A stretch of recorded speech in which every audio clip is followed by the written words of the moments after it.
সুন্দর এই ফুলগুলো, এই ফুলের মতোই আপনাদের বাড়ির ছোট্ট ছোট্ট বাচ্চারাও কিন্তু খুব সুন্দর।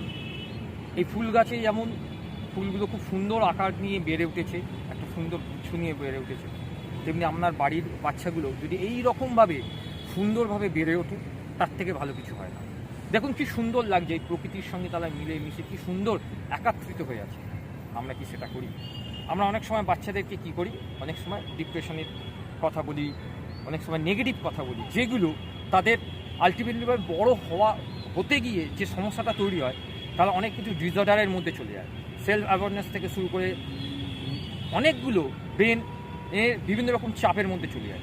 যদি এই রকম সুন্দর গুচ্ছ, অর্থাৎ এইটাকে যদি আমরা সমাজ ধরি, সেই সমাজে এই ছোট্ট ছোট্ট সাদা সাদা ফুলগুলো হচ্ছে আপনাদের ছোটো ছোটো বাচ্চারা। আসুন না, এই সুন্দর মতো এরকম একটা সমাজ গড়ে তুলি, যাতে এই সুন্দর মতো আপনাদের বাচ্চারা নিজেদেরকে মেলে ধরবে। কিছুই লাগে না, শুধু লাগবে আপনাদের সাহায্য আর অবশ্যই আপনাদের সাপোর্ট। আজকে এইটুকুনি। আরও বেশি জানতে আমার চ্যানেলকে আপনারা সাবস্ক্রাইব করে রাখুন। আশা রাখি পরবর্তী ভিডিওগুলো বা পরবর্তী পর্যায়গুলো আরও বেটার করব আপনাদের সকলের সঙ্গে। Thank you.